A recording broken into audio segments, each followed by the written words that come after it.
She was my best friend since we were 7. She was also the reason I was standing at that altar.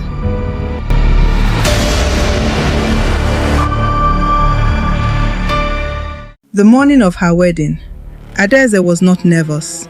She had never been the nervous kind. She was the kind of woman who decided things and then did them completely without looking back. She had decided to marry Chidi 3 years ago, the night he proposed at her mother's kitchen table, with her best friend Ngozi sitting right there, crying happy tears, the way best friends do. 3 years of planning, 3 years of dresses and deposits and disagreements and laughter and love. And now, the morning was here. Adaeze looked at herself in the mirror and felt ready. She did not see what her mother saw. She did not see Ngozi's eyes in the mirror, the way they moved when they thought nobody was watching. But Mama saw. Mama always saw. She had been seeing it for 3 weeks and praying she was wrong. She was not wrong.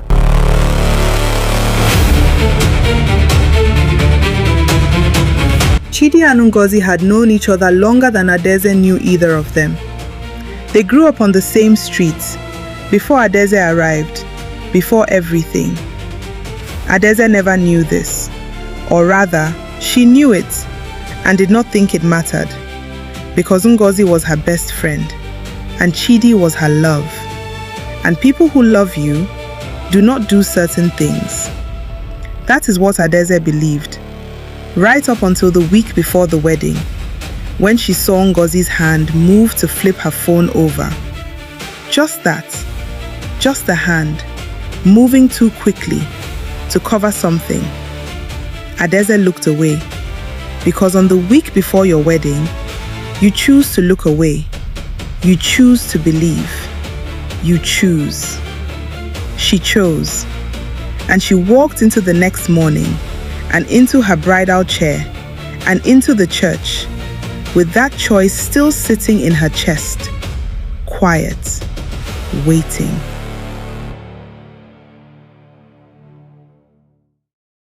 Someone sent her the messages, anonymous, a screenshot, a thread between Chidi and Ngozi the night before the wedding, while Adaeze was at home sleeping, or trying to.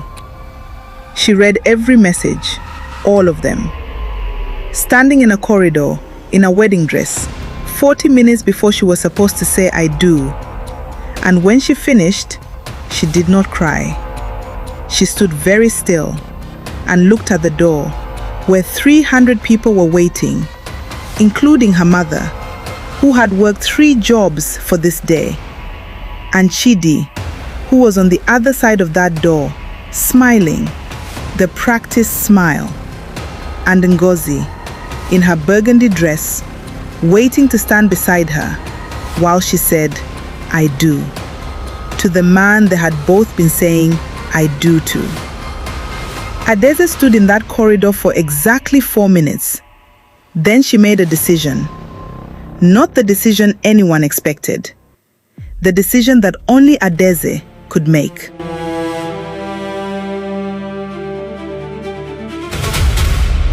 Adaeze walked into that church, and 300 people saw a bride. They saw the dress, they saw the flowers, they saw the beauty, they saw everything they were supposed to see. Chidi saw her and smiled, his practiced smile, the one she had loved for 3 years, the one that had never quite reached all the way to his eyes. She saw that now. She saw everything now. Ngozi stood to the right of the altar, in her burgundy dress, beautiful, her bouquet in her hands, looking at the flowers, looking at the pastor, looking everywhere except at Adaeze. Adaeze looked at her for a long time, and Ngozi, who had been her best friend since they were 7 years old, could not look back. And Mama, In the third pew, watching her daughter put her hand to her chest. Because Mama knew, she always knew, and now she knew that Adaeze knew, and she held her breath and waited. The way Adaeze had been waiting all morning, deciding.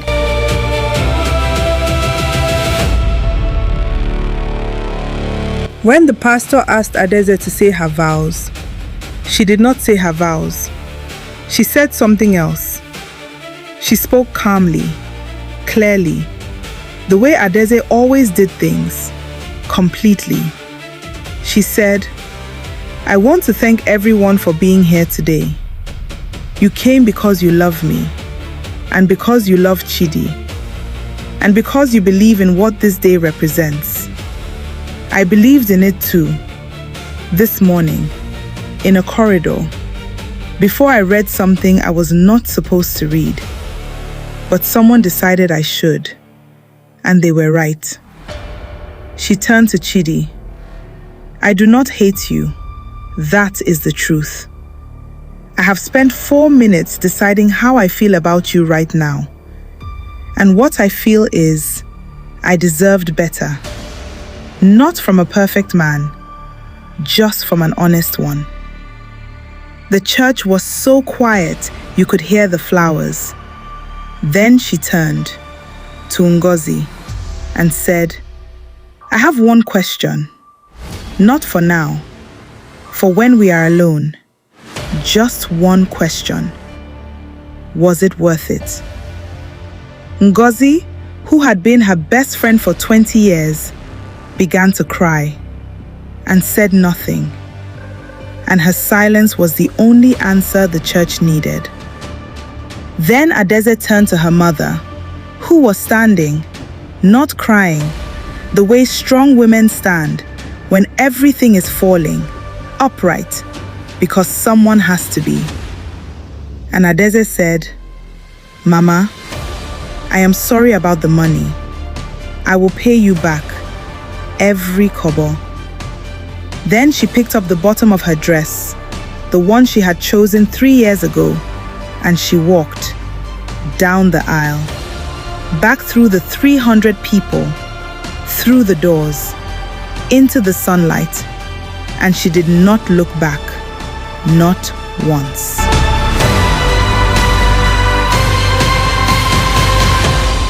The sun outside was the specific kind of hot that Lagos does on an afternoon when everything changes. Adaeze stood in it and let it. Let the sun be real. Let the air be real. After an hour in a place full of things that were not, Mama came out 2 minutes later. She did not say, "I knew." She did not say, "I told you." She did not say anything. She just walked to her daughter and stood beside her. And after a moment, put her arm around her. And Adaeze, who had been so entirely composed for 40 minutes in a corridor and at an altar and in front of 300 people, turned into her mother. And finally, breathed. Just breathed. For a long time. While behind them, in the church, 300 people figured out what had just happened. And Chidi stood at the altar with no one beside him. And Ngozi sat in the front pew, staring at her flowers. And the pastor, who had been a pastor for 30 years and had seen many things, said quietly to no one in particular, "God was in this, right here. God was in this."